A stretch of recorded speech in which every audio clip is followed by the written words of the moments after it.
पहले हरदा की भेजी चिकित्सा शिक्षा मंत्री विश्वास सारंग रहे मौजूद।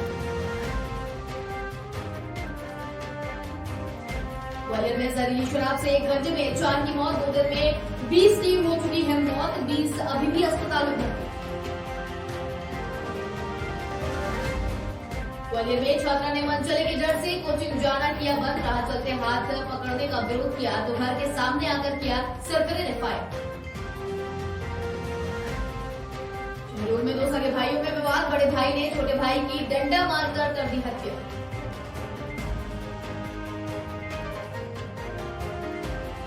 और भोपाल नगर निगम की एक अनूठी पहल, कचरे में फेंकी गई कॉपियों से खाली पन्नों से सवारी जाएगी गरीब बच्चों की तकलीफ।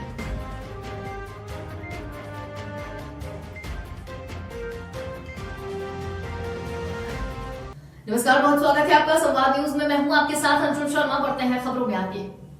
मध्य प्रदेश में कोरोना वैक्सीन का इंतजार अब खत्म हो गया है। वैक्सीन की पहली खेप मुंबई से भोपाल पहुंच गई है। कोरोना वैक्सीन कोविशील्ड की ये पहली खेप मुंबई से शेड्यूल फ्लाइट से भोपाल के राजा भोज एयरपोर्ट पर पहुंची। यहां पर अलग अलग बक्सों में 94,000 टीके पहुंचे हैं। विमान के एयरपोर्ट पहुंचने से पहले ही स्वास्थ्य विभाग की इंसुलेटेड वैन एयरपोर्ट पहुंच गई थी। वैक्सीन की खेप कमला पार्क स्थित वैक्सीन सेंटर पर इसे रखा गया, जहां से लोगों तक वैक्सीन पहुंचाने की स्वास्थ्य विभाग द्वारा पूरी तैयारी कर ली है। अब 16 जनवरी से देश भर में इस महाटीका अभियान की शुरुआत होगी। खबर झालावाड़ जिले के चौमिला से है, जहां पर सामुदायिक स्वास्थ्य केंद्र पर कोविड-19 वैक्सीनेशन का ड्राई रन रिहर्सल किया गया। यहां एसडीएम व डीएसपी ने अधिकारियों का जायजा लिया और ये रिहर्सल चिकित्सा कर्मी एवं चिकित्सा अधिकारियों के द्वारा किया गया, जिसमें कोविड-19 वैक्सीनेशन संबंधित भ्रांतियों को दूर करने का प्रयास किया गया। वहीं सामुदायिक स्वास्थ्य केंद्र प्रभारी डॉक्टर दीपक कुमार बेरवा ने बताया कि कोरोना वैक्सीनेशन को लेकर सोशल मीडिया के माध्यम से अलग अलग प्रकार की भ्रांतियां पैदा की जा रही हैं, जो कि गलत है। वहीं गंगधार तहसील बालचंद मीणा ने वैक्सीनेशन ड्राई रन सेंटर का औचक निरीक्षण किया एवं उचित दिशा निर्देश भी दिए। आज जो ड्राई वैक्सीनेशन का जो प्रोग्राम आप रखे हैं, इसका क्या उद्देश्य है और क्या मैसेज देना चाह रहे हैं? इसका उद्देश्य सर ये है कि हम इसको एक रिहर्सल के तौर पे देख रहे हैं, है ना, ताकि हमारा स्टाफ जो भी इसमें है उसको हम एक प्री प्लानिंग के तौर पे देख रहे हैं। और इसका मैसेज ये है कि जो लोग हम आज जो रिहर्सल करिए उनको सबको ये जानकारी दी गई है कि जो रिमर्स जो हो रहा है ना, वो वास्तव में वो वास्तविकता नहीं है। और हम कुल मिला के हम इस चीज़ की तैयारी कर रहे हैं कि जब 16 तारीख को वैक्सीनेशन किया जाए तो हम परफेक्टली उसमें काम कर सकें। किस तरह के रूमर्स हैं जो आपको चिंता बढ़ा दिए हैं? हाँ, मतलब कुछ लोगों के बहुत सारे सोशल मीडिया के अंदर फेक न्यूज़ वगैरह चलती रहती है। इसके बारे में हम लोग उसकी जानकारी भी दे रहे हैं और हम खुद को भी प्रिपेयर कर रहे हैं, अपने स्टाफ को भी प्रिपेयर कर रहे हैं आने वाले वैक्सीनेशन डे के लिए। विदिशा जिला प्रशासन द्वारा बड़ी कार्रवाई की गई। आपको बता दें कि प्रशासन द्वारा हाईवे बाईपास रोड पर खड़े 5 रेत के डंपर को जब्त किया गया। बताया जा रहा है कि जब्त किए गए डंपरों के पास से जो रॉयल्टी थी वो समाप्त हो चुकी थी। वहीं इससे पहले भी तहसीलदार ने यहां कार्रवाई की। उसके बाद एसडीएम और सीएसपी समेत दोनों थानों के टीआई भी मौके पर पहुंचे और कार्रवाई को अंजाम दिया। इसके साथ ही एसडीएम गोपाल वर्मा ने बताया कि 5 डंपर इनकी रोज समाप्त हो चुकी थी, जिन्हें जब्त कर खनिज विभाग को सुपुर्द किया जाएगा। इसके साथ ही ये भी बताया गया कि रॉयल्टी के मायने ये है कि उन्हें उनके गंतव्य स्थान पर पहुंचाया जाए, लेकिन ये डंपर बीच स्थान पर खड़े होकर व्यापार कर रहे हैं, जो नियम के विरुद्ध है, इसलिए उन पर कार्रवाई की जा रही है। आपको बता दें कि कार्रवाई के दौरान भाजपा के कुछ नेता भी मौके पर पहुंच गए थे, हालांकि उनकी बात पर अमल नहीं किया गया और कार्रवाई को अंजाम दिया गया।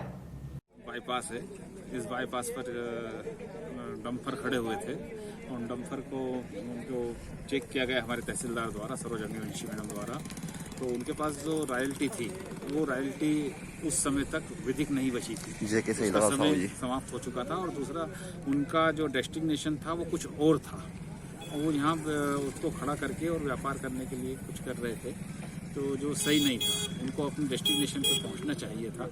और जो रॉयल्टी का मतलब ही ये होता है कि उसको सही स्थान पर ले जा करके वो पहुंचाए, बीच में खड़ा होकर के व्यापार करे, अनियमितता होती है। तो इस कारण से उन पर कार्रवाई की गई है, उनको पकड़ा गया है। अब खबर सिंगरौली से, जहां भाजपा कार्यकर्ताओं में भारतीय जनता पार्टी के जिलाध्यक्ष वीरेंद्र गोयल, सिंगरौली विधायक रामलल्लू वैश्य, देवसर विधायक सुभाष वर्मा तथा भाजपा के वरिष्ठ नेताओं की उपस्थिति में भाजपा कार्यालय में स्वामी विवेकानंद जयंती पर स्वामी विवेकानंद जी की फोटो पर माल्यार्पण कर दीप प्रज्वलित किया गया।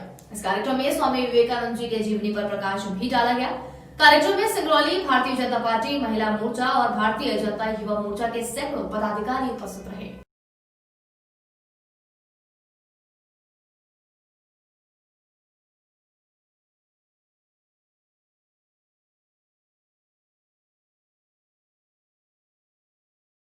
काटाफोड़ में पूर्व विधायक और प्रदेश कांग्रेस उपाध्यक्ष श्याम होलानी की अस्थि कलश यात्रा में बड़ी संख्या में लोग शामिल हुए। आपको बता दें कि नेता श्याम होलानी के निधन के बाद उनकी अस्थि कलश यात्रा गृहनगर काटाफोड़ से नर्मदा तट नेमावर तक निकाली गई। वहीं नगर कांग्रेस के युवक कांग्रेस कार्यकर्ताओं के द्वारा यात्रा का आयोजन किया गया, जिसमें बड़ी संख्या में क्षेत्र के नागरिक शामिल हुए। आपको बता दें, बैंड बाजों के साथ रथ में अस्थि कलश रखकर लगभग 200 गाड़ियों का काफिला निकाला गया, जिसमें श्याम होलानी अमर रहे के जय घोष भी लगाए गए। वहीं जगह जगह पुष्प वर्षा कर क्षेत्र के लाडले नेता को श्रद्धा सुमन अर्पित किए गए और सिद्ध क्षेत्र नेमावर नर्मदा तट पर विधि विधान से विसर्जन करके यात्रा का समापन भी किया गया।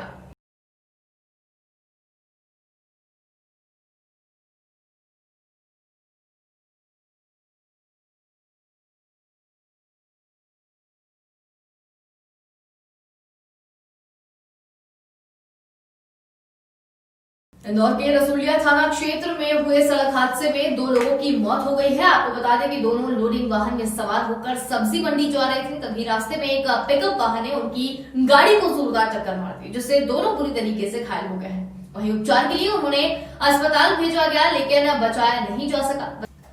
बता दें कि हादसा रसूलिया थाना क्षेत्र में एबी रोड पर महिंद्रा शोरूम के सामने हुआ। पुलिस के अनुसार सूचना मिली थी कि यहां पर 2 वाहनों के बीच हुई टक्कर में 2 लोग बुरी तरीके से घायल हुए हैं। इस पर पुलिस की टीम तत्काल मौके पर पहुंची और दोनों घायलों को उपचार के लिए अस्पताल पहुंचाया गया, लेकिन तब तक दोनों की मौत हो चुकी थी। इस मामले में पुलिस ने मर्ग कायम कर पिकअप वाहन जब्त कर लिया है।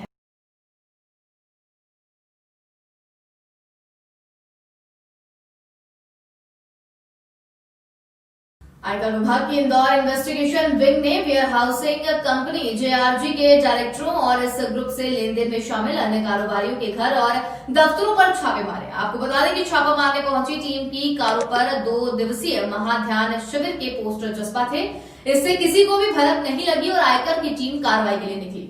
वहीं गोपनीयता बनाने का नतीजा ये हुआ कि छापे में बड़ी मात्रा में नकदी बरामद हुई है। विभाग इस बात की जांच कर रहा है और ग्रुप ने इसमें से कितनों की जानकारी रिटर्न में दी है। इसके साथ ही जो अघोषित नकदी है उसे जब्त कर लिया जाएगा। आपको बता दें कि टीम ने कुल 15 ठिकानों पर कार्रवाई की है। 4 लेन पर अरनिया पीथा मंडी और पेट्रोल पंप के बीच मंदसौर तरफ से आई तेज रफ्तार कार का टायर फट गया, जिससे कार असंतुलित होकर डिवाइडर फांदते हुए दूसरी तरफ चली गई। वहीं कार ने एक पलटी भी खाई, लेकिन शुक्र है कि इसमें सवार कोई भी व्यक्ति गंभीर रूप से घायल नहीं हुआ।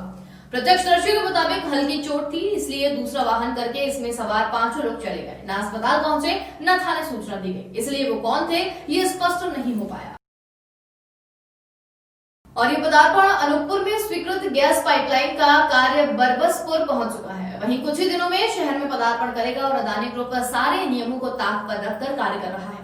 आपको बता दें कि भारत सरकार के पेट्रोलियम मंत्रालय के प्रोजेक्ट के तहत अदानी ग्रुप अनूपपुर जिले के घरेलू गैस पाइपलाइन बिछाने का कार्य शुरू कर रहा है। वहीं दूसरी ओर हालात ये हैं कि अदानी ग्रुप के ग्रुप प्रोजेक्ट हेड मनमाने तरीके से कार्य कर रहा है और शिकायतों के बाद भी जिला प्रशासन हिम्मत नहीं जुटा पा रहा है।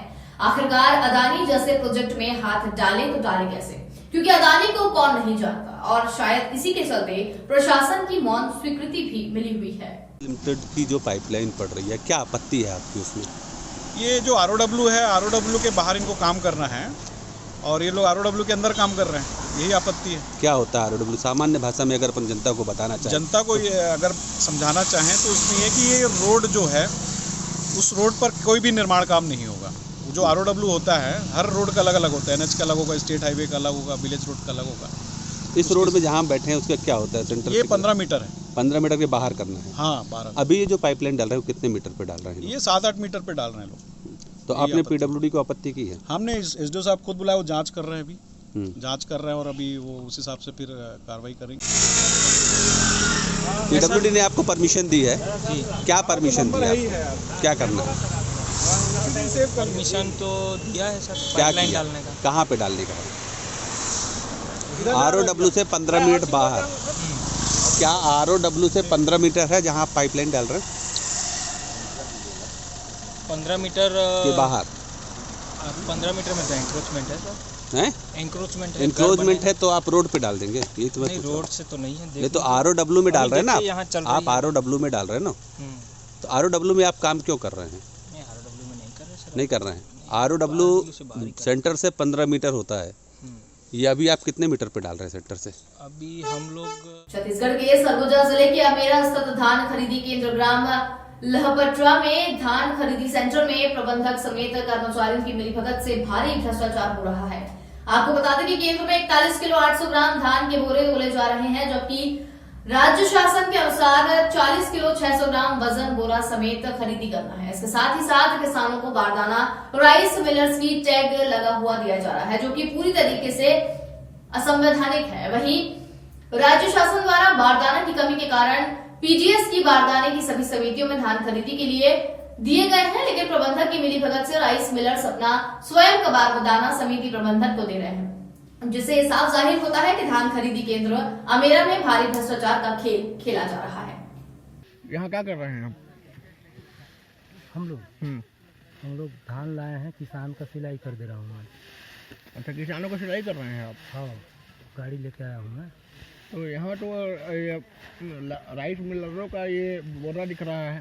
तो बोरा तो उन्हीं लोग दिए हैं हम लोग। राइस मिलर वाले? नहीं, यहाँ सोसाइटी से लिए हैं। समिति का प्रबंधक दिया है हाँ, वहीं से लिए हैं आपको बोरा? हाँ। और जो राइस मिलर का बोलबम का है और एक हमारे राइस मिलर का है और भी दो अलग अलग राइस मिलर का है। सब बोरा कौन दिया आपको? प्रबंधक दिया है यहाँ से, सोसाइटी से। प्रबंधक का नाम क्या है? मैं नहीं जानता हूँ सर, नहीं जानता। कौन सी समिति है? क्या बोलते हैं, अमेरा समिति है। अमेरा? फिलहाल के लिए इस बुलेटिन में इतना ही। देखते रहिए संवाद न्यूज। मुझे दीजिए इजाजत। नमस्कार।